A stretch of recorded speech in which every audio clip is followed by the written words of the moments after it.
Hola, sean bienvenidos al primer episodio de Muerte al Podcast en el nuevo formato.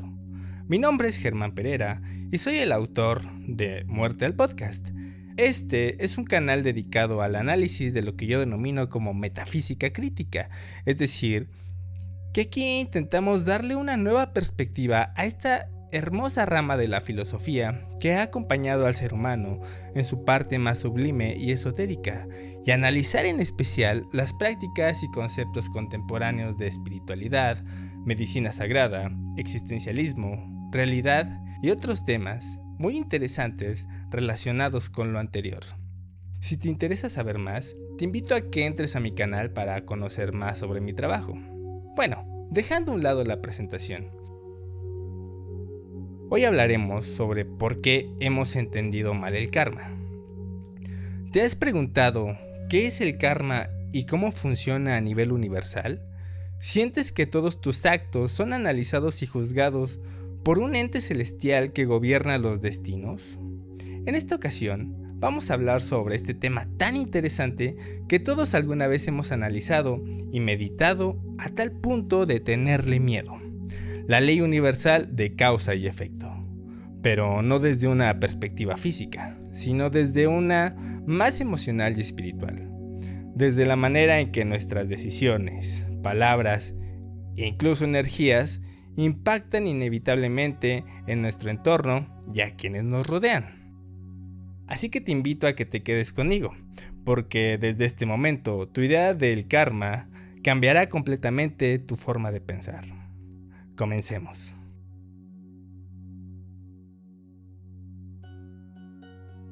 Hoy en día, es muy común utilizar la palabra karma como un concepto general para cuando nos pasó algo generalmente malo, después de haber hecho otra acción de dudosa moral. Sin embargo, esa palabra aparece por primera vez hace 1500 años antes de Cristo en un texto de la cultura hindú llamado Rigveda.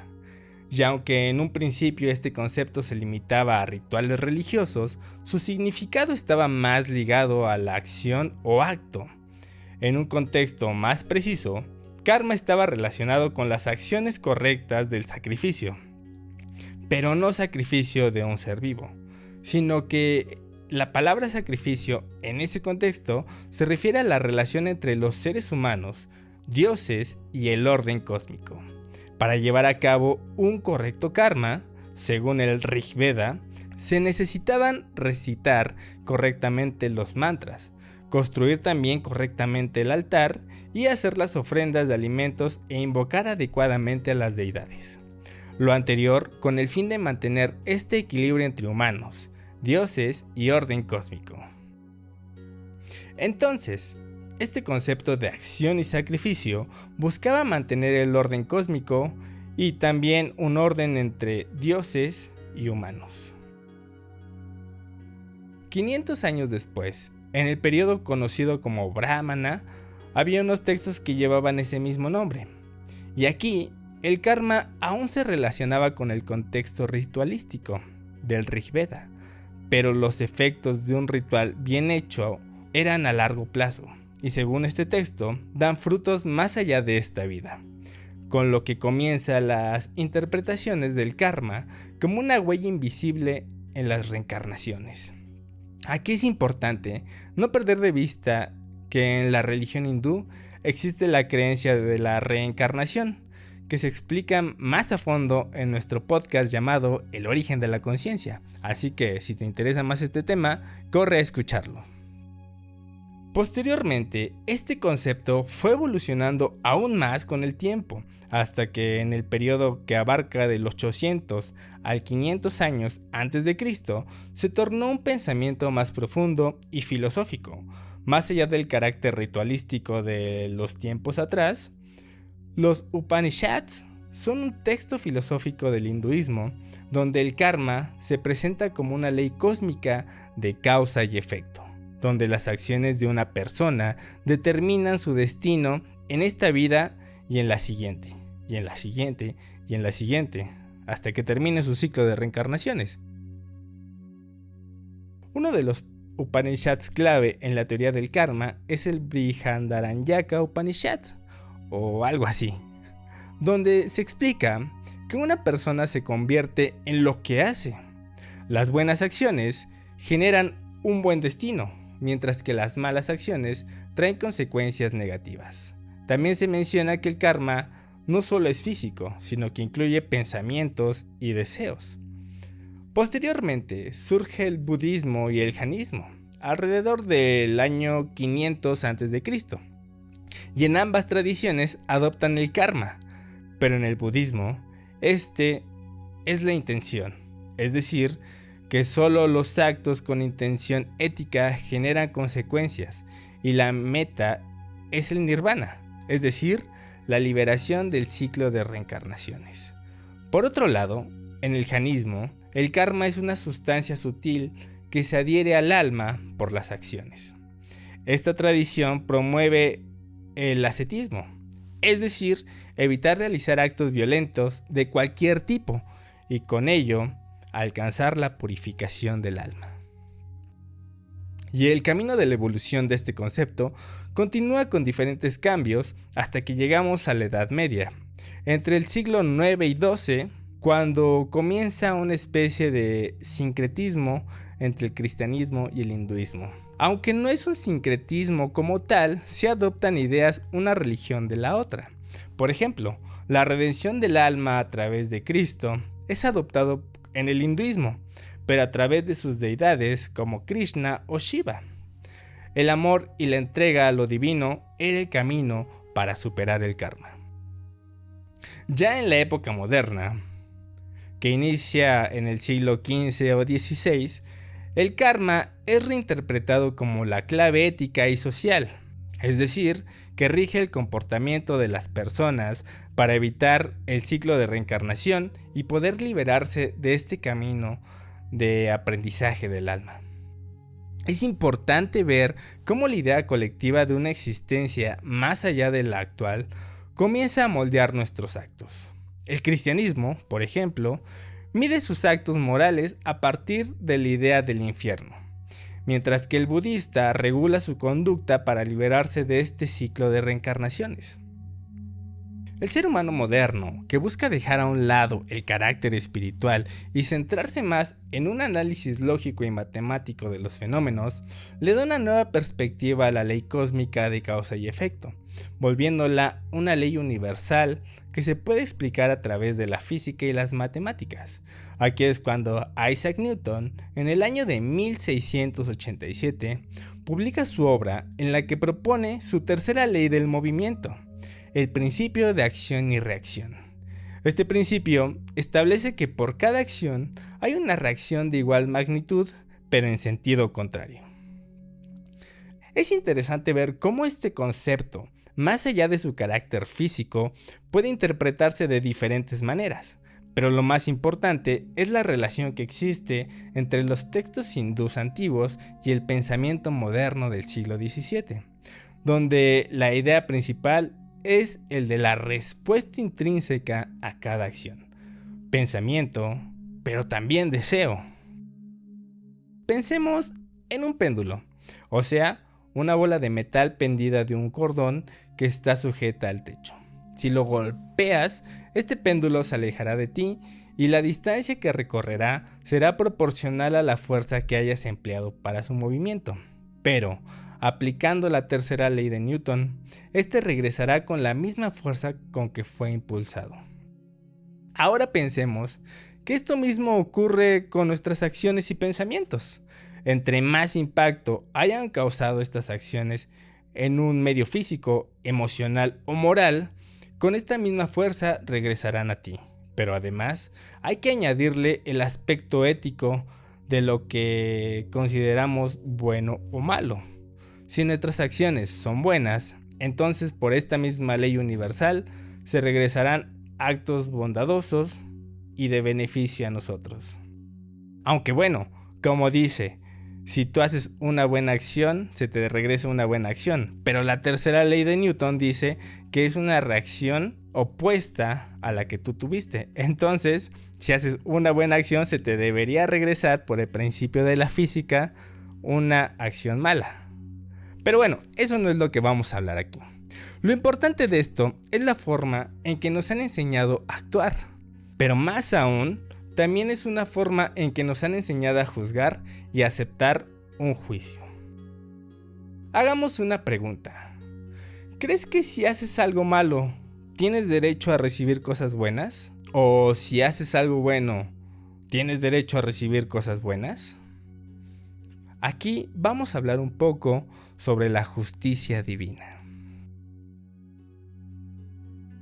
Si pensamos que el universo funciona como un juez, entonces tendríamos que pensar en un universo consciente que tiene la capacidad de analizar y juzgar todas las acciones del ser humano, y además que esta percepción de la moral se equipare o rebase la moral de todos los seres humanos y hasta no humanos, pues al ser universal debería también ser válida para aquellos seres que vivan en otros planetas, ¿no lo crees? Si es que existen. Y para llegar a lo anterior, lo primero que debemos preguntarnos es ¿a qué nos referimos con la justicia? La justicia es vista, gracias a los griegos, como una mujer con los ojos vendados que carga en su mano una balanza. Esas son las dos características principales de la justicia. Es ciega, es decir, que no se fija si eres hombre, mujer o no binario, ni tampoco si eres alto, chaparro, feo o neandertal. La ley no se fija en eso, solo en las consecuencias que se desprenden de nuestros actos, y la balanza nos muestra que es imparcial, y en un estado más ideal se aplica de igual manera a todos los seres sin ningún tipo de preferencia, reconociendo a todos los seres humanos en la misma calidad de derechos y obligaciones. Y aunque sabemos que eso no sucede ni en nuestros sueños, eso debería ser así.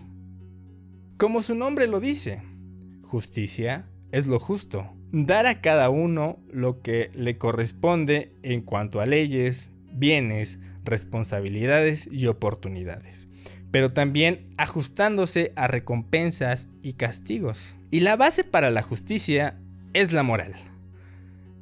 En su concepto más básico, digamos que la moral son las normas, creencias y valores que una sociedad o un grupo considera correctas o incorrectas y que guían el comportamiento individual y colectivo.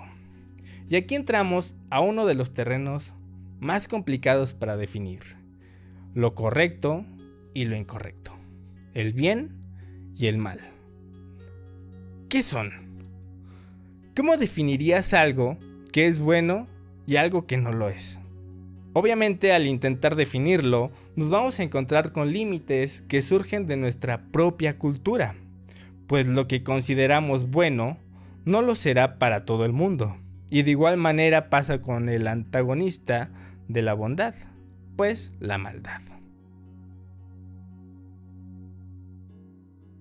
Muchos pensadores se han preguntado dónde termina uno y empieza otro, como si ambos fueran los polos opuestos de una misma cosa, que es el acto o la acción. Y por lo anterior, la cosa se complica cuando nos ponemos a estudiar la moral en diferentes partes del mundo, pues la frontera entre lo bueno y lo malo se desdibuja aún más en las diferentes culturas. Imagina un pueblo remoto de esos de África donde no haya llegado el hombre occidental con su pensamiento cristiano. En este pueblo, los asesinatos no son vistos como un crimen, sino como un acto de honor. Entonces, cuando un hombre mata a otro, las leyes que se aplicarían en este caso serían diferentes a las que se aplicarían, por ejemplo, en California, donde la pena capital todavía existe. Probablemente el asesino en uno de esos pueblos subsaharianos se podría ver como un héroe para su familia, o incluso para ese mismo pueblo, hasta quizás se convierta en cacique o algún tipo de gobernador, mientras que en California un asesino podría pagar con su propia vida. Con lo anterior tendríamos que replantearnos la idea del juicio universal, pues este universo tendría que adaptarse a cada una de nuestras acciones y también debería tomar en cuenta el contexto social para poder aplicar el karma. Como lo decíamos anteriormente, si el universo en verdad fuera consciente, entonces existen tres posibilidades. Que este universo tenga que adaptar el contexto cultural de cada ser para poder ser juzgado, o por el contrario, el universo ya cuenta con sus leyes establecidas y no importaría la cultura ni lo que nosotros consideramos moralmente correcto o incorrecto, porque el universo ya ha llegado a un veredicto. Estaría genial que existiera un libro con las leyes universales del karma, ¿te imaginas? Pero no escrito ni interpretado por los humanos, porque al intentar interpretarlo, perdería mucha información valiosa, pues lo escribiríamos a través de nuestro prejuicio. Como lo decía Baruch Spinoza, que la profecía no es un conocimiento sobrenatural infalible, sino que depende de la imaginación del profeta y de su capacidad para interpretar los signos que percibe. Pero también existe una tercera posibilidad, que al universo le dé exactamente igual tus acciones. Pues también cabe la posibilidad que el karma solo sea una creación humana que no tiene consecuencias universales, sino solo a nivel personal o que afecten solo a personas involucradas en el acto per se. Aunque esta posibilidad, en este caso, resultaría muy aburrida y no tendría ningún sentido hacer este podcast, porque yo mismo aceptaría que no existe una fuerza justiciera y todo lo que se pueda decir al respecto sería insignificante e innecesario para la moral. Y si el universo puede juzgar, entonces forzosamente el universo debería ser consciente, y al ser consciente debería ser una conciencia superior a la del ser humano, pues no solo se limita a los mismos seres humanos, y al no limitarse sería omnipresente, omnipotente y omnisciente. Y sí, el universo debería ser Dios, o dioses, dependiendo de cada cultura o persona. Si fuese un solo Dios, como en el cristianismo, entonces todo el poder recae en una sola figura, mientras que en el politeísmo, si son dos o más dioses, entonces el poder absoluto se reparte. O sea, que dos deidades o más no pueden poseer el poder absoluto y se reparte de manera equitativa o de manera jerarquizada. Por ejemplo, en la cultura griega, Zeus era considerado el dios supremo, mientras que las demás deidades representaban una jerarquía inferior. Igual pasaba en la cultura egipcia, donde Ra era el dios supremo por ser el dios del sol, y Odín también en la cultura nórdica. Y aquí lo interesante es que, si bien no en todas las creencias es así, sí podemos observar la tendencia a que estas deidades actúan como esa conciencia superior que actúa a favor de la justicia, como Cristo, Alá en el islamismo, el judaísmo y en muchas otras religiones, sobre todo religiones africanas tradicionales, por dar algunos ejemplos, aunque hay otras más. Entonces, con lo anterior, visto desde una perspectiva religiosa, la justicia humana es un intento de recrear la justicia divina, y por esta razón, antes de pisar los espacios astrales, vamos a analizar los terrenos mundanos donde se sabe que surgió el concepto de justicia. Pensemos a la justicia como una respuesta natural del ser humano.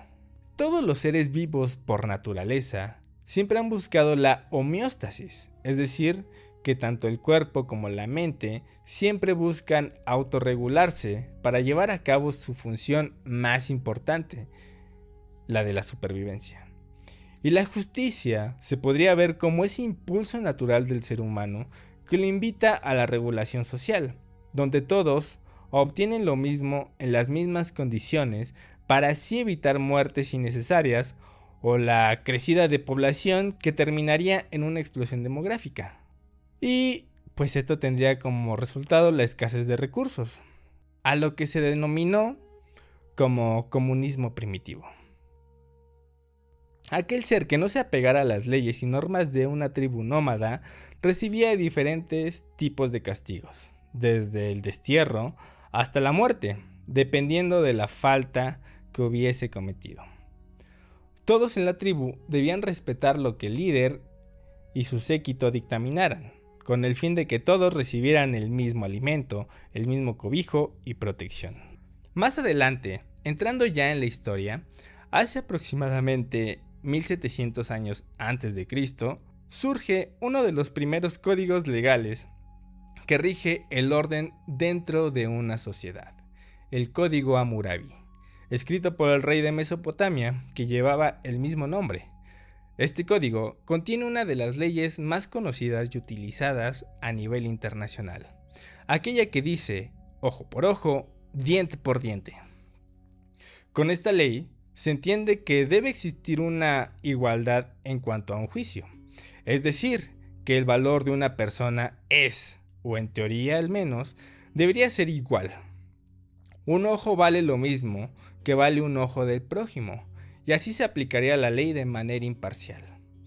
¿Pero será así de fácil? Si esto fuera realmente justicia en su sustancia más pura, entonces alguien que asesina a una persona debería pagar con el mismo castigo.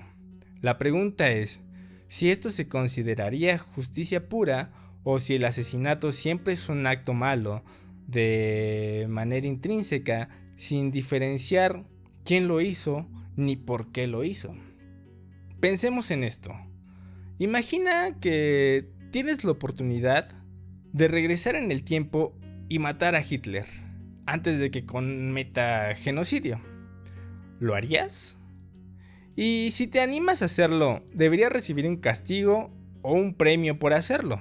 Según la postura utilitarista de Brenham, sí, porque salvarías a millones de personas. Entonces sí deberías matarlo. Pero la deontología kantiana se opondría al asesinato, porque es intrínsecamente malo en sí matar a una persona, sin excepciones, aunque sea Hitler. ¿Quién decide si un asesinato es malo y merece castigo? Pues, ¿quién va a ser? El mismo ser humano. Y al ser humano que le permitimos la facultad de aplicar la ley e impartir justicia, se le conoce como juez. Un juez puede ser desde un padre cuando dicta las leyes de convivencia dentro de una familia, hasta el jurado del Poder Judicial. Un juez es todo aquel que interviene para dictaminar juicio de cualquier tipo. Entonces el juez, en teoría, debería ser una persona que haya desarrollado y expandido la comprensión de la moral, o sea, de todas las conductas que surgen entre los seres humanos, poniéndolo en un plano superior, y la forma consensuada para adquirir estas habilidades es a través del estudio. Con lo anterior, se supone que no todos deberíamos entonces mediar un conflicto y solo aquellos que han alcanzado el nivel descrito anteriormente podrían hacerlo. Ser mediador entre partes y emitir fallos vinculantes. Tener la capacidad de resolver disputas y velar por el respeto de los derechos. Entre otras características, pero las que nos importan para este podcast son las anteriores. Entonces, el juez, en teoría, debería ser, para empezar, una persona que haya desarrollado y expandido la comprensión de la moral, o sea, de todas las conductas que surgen entre los seres humanos, poniéndolo en un plano superior en cuanto a su capacidad de resolución de conflictos. Dentro de un marco legal, se supone que debe ser lo más ecuánime posible al momento de formular y posteriormente dictar sentencia. Y es que nosotros como seres humanos hemos permitido que un ser exterior a una querella intervenga para dar un veredicto que no se base en los sentimientos ni emociones y esté más vinculado a la legislación de una nación. Por lo tanto, la moral de estos jueces debe estar por encima de las pasiones humanas, o al menos eso es lo que se pretende. La pregunta aquí es, ¿realmente existirá un juez que pueda tomar sentencia a partir de una ética superior a la del ser humano? Marx dice que los jueces suelen proteger intereses de la clase dominante, mientras que Foucault resalta que el sistema judicial es una herramienta de control social que normaliza ciertas conductas y castiga a otras. ¿Te has puesto a pensar si un juez al dictar sentencia también está generando un karma? Me imagino que un juez también tendrá esa carga emocional de decir, ¿juzgué bien o solo hice lo legalmente correcto? Si el karma depende de la moralidad de los actos, ¿qué pesa más? ¿Que el juez cumpla la ley aunque sea injusta o que desobedezca por hacer lo correcto? Me imagino que la dualidad entre ética personal y deber institucional es una lucha interna con la que un abogado o un juez debe aprender a vivir para no oprimir su propia alma, como el dilema de Keanu Reeves en la película del abogado del diablo, donde se debate entre la idea de ser famoso y millonario gracias a sus habilidades litigantes que defienden a los grandes corruptos, o ser moralmente honesto y acusar a un maestro de abuso infantil. Otra pregunta para ti. ¿Qué prefieres? ¿Fama y fortuna o vivir en la dignidad?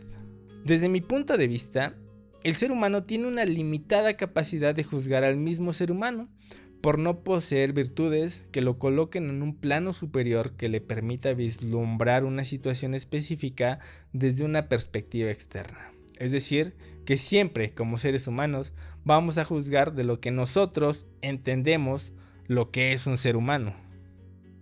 Es momento de pensar que si el ser humano no posee o no tiene la capacidad de juzgar a los prójimos, entonces deberíamos dejarle esta tarea a una conciencia superior justiciera que habíamos mencionado anteriormente, que es lo que se le conoce como el karma. Pensemos qué características debería tener esta conciencia justiciera para llegar a un correcto juicio más allá de la moral del ser humano. Imaginemos que el ser humano por un momento deja de juzgar al mismo ser humano y se crea un portal que nos permitiera comunicarnos directamente con la conciencia universal y dejar que ella juzgara de manera impecable cualquier juicio. ¿Qué características debería cumplir esta conciencia para que sus juicios fueran completamente justos? Primero, deberíamos preguntarnos si serían importantes los valores que el ser humano ha creado o no son importantes. Aún yo recuerdo que en mis primeros años de educación escolar nos enseñaban los valores. Nos hacían dibujarlos y nos ponían a escribir ejemplos de cómo aplicar estos valores. Incluso en los exámenes de la materia llamada en ese entonces cívica y ética, las respuestas correctas tenían que ver con la actuación correcta frente a un hecho concreto. Algo así como, imagina que estás jugando en un parque con una pelota y por accidente le tiras un helado a otro niño que iba caminando por ahí. ¿Qué harías? Respuesta número A. Recoges tu pelota y sigues jugando como si nada hubiera pasado. Respuesta B. Te ríes y le dices, ja ja ja, eso te pasa por tonto, ¿no? O la respuesta C. Le pides disculpas y le invitas otro helado si traes dinero. Obviamente, la respuesta correcta que un maestro esperaría en un examen de cívica y ética es la respuesta C, ¿cierto? Y obviamente muchos estaremos de acuerdo con ello, porque los valores que se nos enseñaron fueron los del respeto, justicia, igualdad, paz, honestidad, lealtad, etc. Estos valores se pueden agrupar en 4 categorías: valores personales, valores sociales, universales y humanos.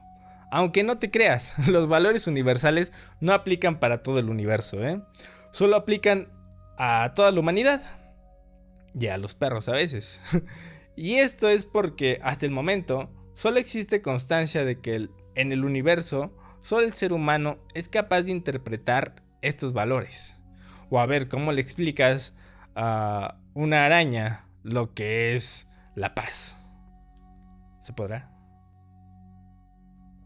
¿Y cuál sería el resultado de que nosotros como humanos aplicáramos correctamente todos los valores aprendidos desde niños. A ver, esa es una pregunta de examen.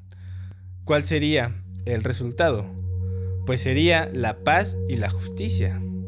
Pero la cuestión se complica aquí, porque una fuerza justiciera suprema, superior y divina no lo vería de una manera tan reduccionista, ya que lo que entendemos hoy como paz no es lo mismo que se entendía hace 500 años en México en la época prehispánica, como paz. Piensa en esto, antes, las ofrendas de paz entre civilizaciones y culturas incluían esclavos y personas listas para el sacrificio, y eso para ellos era la paz. Por esta razón, la definición de paz es dinámica, o sea que no solo se entiende como la ausencia de conflicto, sino que es un proceso que debe adaptarse al contexto.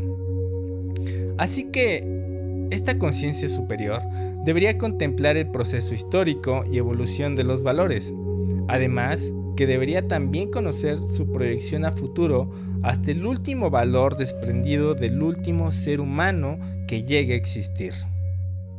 Otra característica que debería contener esta fuerza justiciera divina es una que siempre se le da menos valor en un juicio legal. ¿Cuál es? Pues el factor emocional.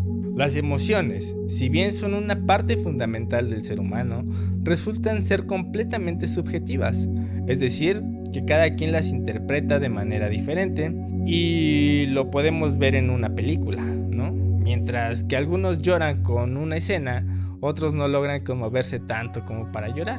Incluso habrá a alguien que le parezca gracioso, indiferente o hasta tonto. Y por esta razón, no pueden tomarse como medidas exactas para tomar en cuenta en un proceso legal. Pero imagínate que pudiéramos saber cuánto por ciento amas a tu hijo, y en un juicio de guardia y custodia, por ejemplo.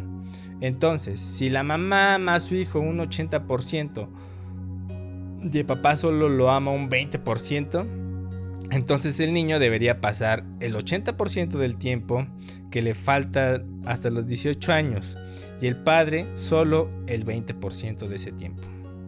¿Sería justo? Pues probablemente sí, porque las emociones y sentimientos del menor están siendo medidos y tomados en cuenta.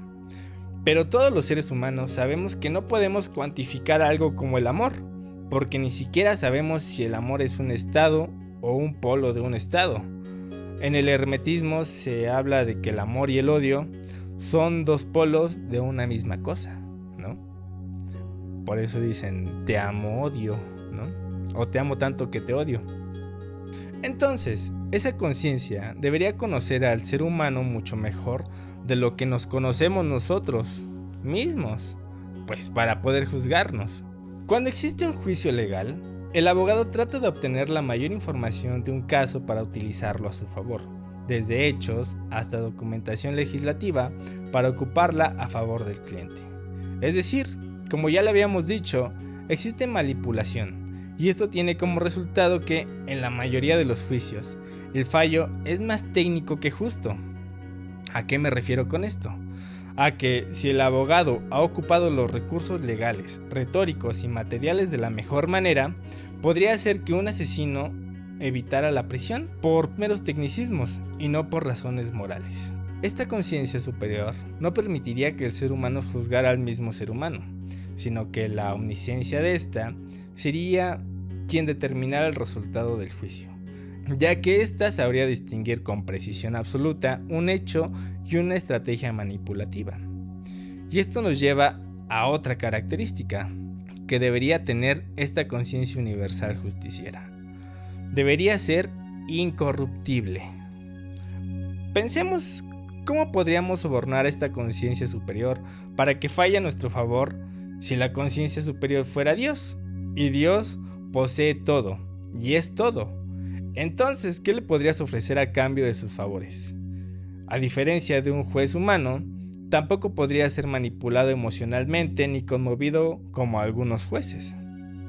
Pensemos que una emoción o sentimiento genuino y una mera actuación serían identificadas adecuadamente por esta conciencia superior.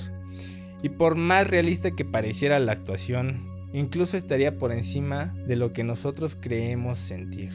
Además, que los sobornos monetarios o promesas de cargos superiores en la estructura política, por ejemplo, no tendrían ningún beneficio para esta conciencia, por ser externa a la estructura y a los derechos humanos. En lugar de intentar persuadirlo, tendríamos que confiar plenamente en su capacidad para entender todo, desde las intenciones detrás de nuestras acciones hasta los contextos más amplios que nos rodean. Entonces, por lo anterior, aunque suene feo, es muy cierto que la justicia humana no existe todavía, porque es una construcción en proceso que, en mi opinión, aunque ya son muy complejos los sistemas judiciales, aún siguen en pañales. ¿O acaso crees que los seres humanos crearon todo un sistema judicial por el puro sentido de la justicia?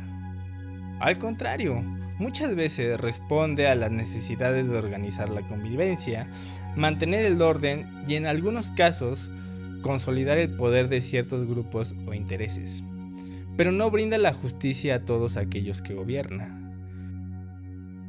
El karma, desde nuestra perspectiva occidental, es una consecuencia justa, pero en el fondo sabemos que es un deseo de querer ver sufrir a los malditos y brindar redención a los justos, porque sabemos que la justicia verdadera nos rebasa como sociedad. Cuando vemos a un malhechor sufrir, nos encanta y complace decir, ¡ah! Se lo merece por ojete. Pero cuando vemos sufrir al justo, decimos, ¡ah! Pobrecito, no se lo merecía. De alguna manera, esperamos que el universo haga el trabajo que nosotros no podemos o no queremos hacer. Cuando decimos, se lo merece, al ver sufrir a alguien que consideramos malo, no estamos realmente hablando de justicia objetiva. Estamos proyectando nuestra frustración, nuestro juicio y, en el fondo, quizás hasta nuestra necesidad de sentir que el universo tiene un orden superior y justo. Y de alguna manera, también es un grito de auxilio de nuestra propia alma al darnos cuenta de que a veces este universo puede causar mucho daño, aunque hayamos hecho algo no tan grave.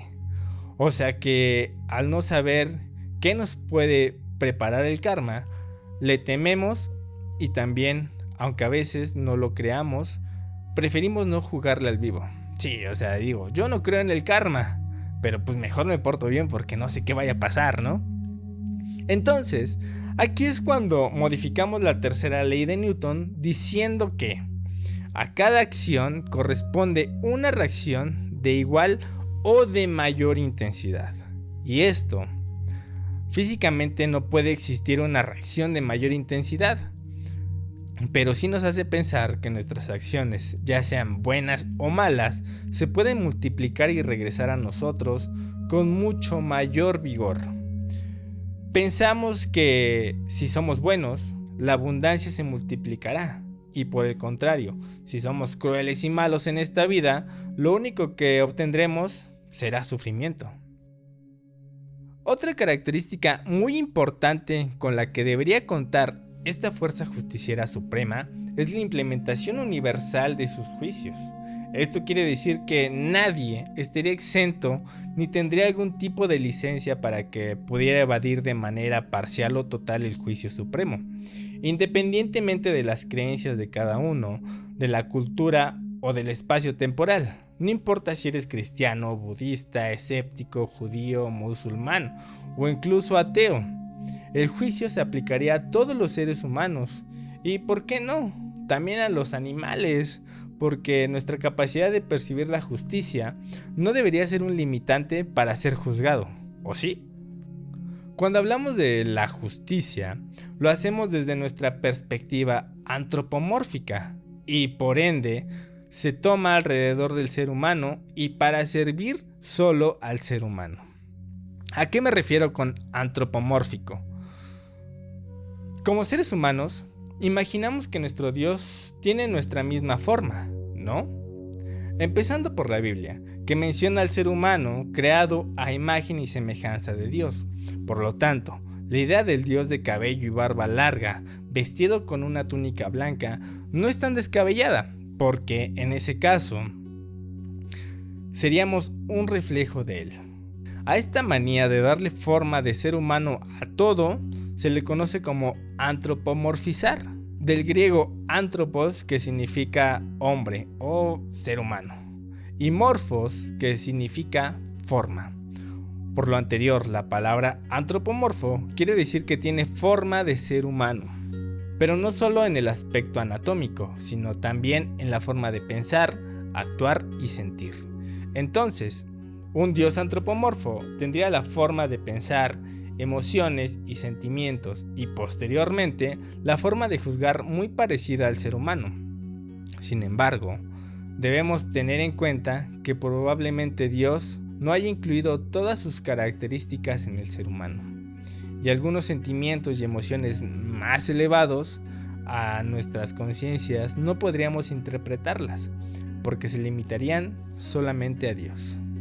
Imaginemos esto: Dios creó al ser humano a imagen y semejanza, sin embargo, no lo dotó de todas sus características divinas, porque somos semejantes pero no iguales, y por lo tanto, Dios tendría más características que el ser humano, pero el ser humano no puede tener las mismas o más características de Dios, ya que si bien somos semejantes a Él, no somos una copia, somos una versión de Dios recortada en hardware y software. Entonces, la duda es que si Dios omitió esas características por conveniencia, como la omnipotencia, la omnipresencia y la omnisciencia, que son las tres grandes características de Dios. Algunas posturas filosóficas sostienen que esas limitaciones que nos diferencian de Dios nos permiten el libre albedrío, la capacidad de aprender, evolucionar y experimentar la vida con autonomía, sin el peso de una existencia totalmente determinada, como lo sería la misma existencia de Dios, es decir, que fue determinado o autodeterminado a ser Dios, y eso le resta autonomía. Aquí quiero llegar con lo anterior. Pues muy sencillo, creemos que al ser la especie supuestamente más inteligente del planeta, debemos tener algún tipo de preferencia divina.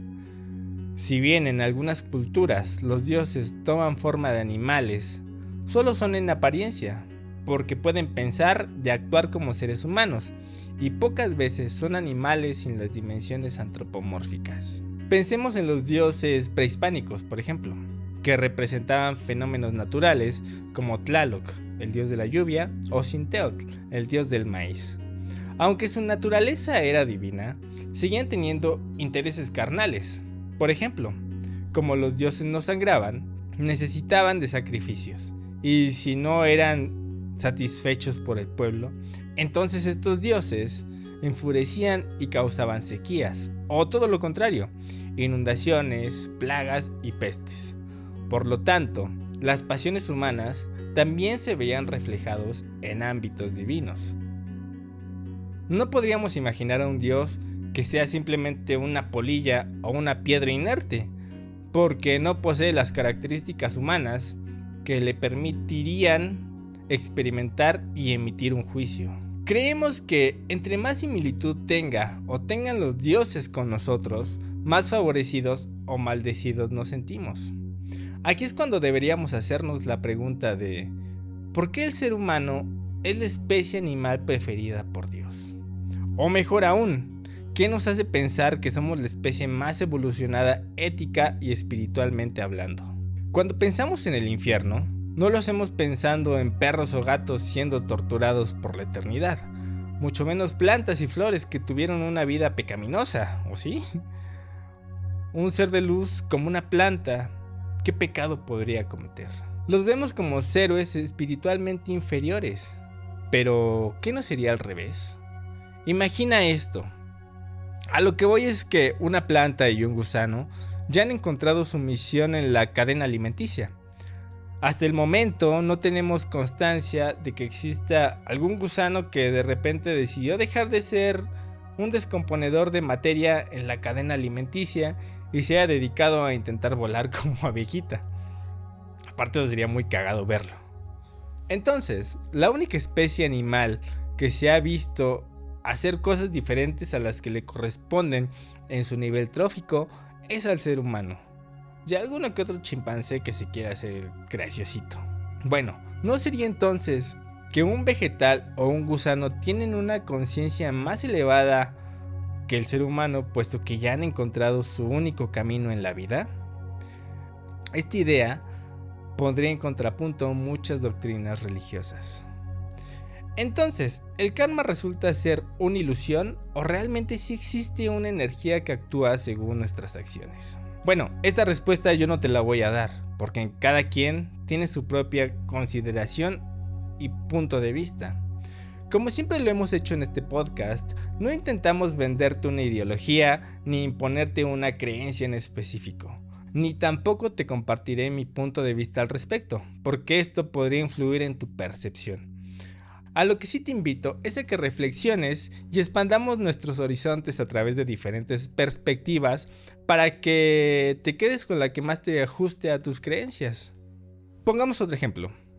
Imagina que vas caminando por la calle y de pronto se te atraviesa un perrito y le das una patada. Y después, más adelante, se te para un mosquito en la mano y lo aplastas. Más tarde ese mismo día, vas bajando por unas escaleras, resbalas y caes varios escalones y te rompes una pierna.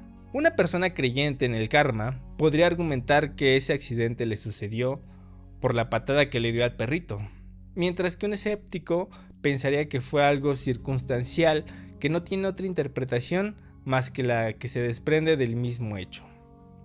Quizá pisó mal por el estrés o por no fijar su atención.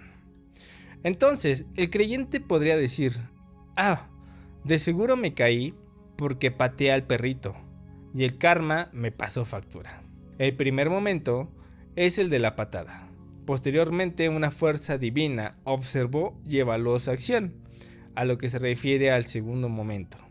Y el tercer momento es cuando se lleva a cabo el juicio, que fue el castigo de caerse de las escaleras. Pero, espera. ¿Qué pasó con el mosquito? ¿Por qué no pensó en él cuando supuso su castigo divino? Probablemente se debe una vez más a la antropomorfización del karma. ¿A qué me refiero con esto? Pues muy sencillo. Un perro o un gato o cualquier mamífero tienen emociones y sentimientos más parecidos a los de un ser humano que un camarón, o en este caso un mosquito. Por lo tanto, como no tenemos alguna conexión emocional con los sentimientos del mosquito, además ni siquiera sabemos si tiene sentimientos, entonces los emitimos de nuestro karma emocional y por lo tanto, lo que le haya pasado a este mosquito no cuenta. En cambio, los sentimientos de un perrito son muy parecidos a los de un ser humano, llegándolos a denominar como el mejor amigo del ser humano. Entonces, ¿qué sucedió con el karma? ¿Debería actuar solamente a nuestra conveniencia? Imagínate un fumigador de plagas. ¿Cuánto karma se cargaría este fumigador de colonias enteras de hormigas que suman más de 50 millones de ejemplares por colonia? Si cada muerte de cualquier ser vivo fuera una sentencia diferente. Si cada vida de cada ser vivo vale exactamente lo mismo, ¿cuál fuera su sentencia, no? Imagínate 50 millones de muertes de hormigas y ser juzgado 50 millones de veces. ¿El universo juzgaría 50 millones de veces a ese fumigador? Pues ¿qué sería de su alma, de ese pobre desgraciado, no? ¿Cuál es la finalidad de hacer este Karma Podcast? Bueno, es fascinante pensar que existe una fuerza juzgadora por excelencia de la que no nos podemos librar, ¿cierto? Pues bien, esto no es malo. Al contrario, resulta ser muy beneficioso para el ser humano, puesto que la idea de que somos juzgados en todo momento es una guía moral que día a día da estructura a nuestro actuar. Si no sintiéramos que todo el tiempo somos juzgados, entonces nuestros actos malvados serían más despiadados. Resulta casi natural y a la vez intuitivo tener esa sensación de que somos siendo observados por nuestras acciones, ¿no lo crees? Incluso al escribir este podcast, podría sentir yo las repercusiones kármicas que podría tener publicar esto y exponerlo de esta manera. Como si Dios fuera a leerlo y juzgarme a partir de mis palabras. Es como si el miedo al castigo o el deseo de recompensa fueran herramientas evolutivas que han moldeado nuestras maneras de vivir en sociedad. Entonces, sin importar en qué creas, nunca está mal tener ese sentimiento de culpa por los malos actos y satisfacción de los buenos. Recuerda que más allá de quien te juzgue, el único juez que no podrás eludir jamás es tu conciencia. Te agradezco que hayas llegado al final de este podcast. Mi nombre es Germán Pereira y acabas de escuchar Muerte al Podcast. Bye.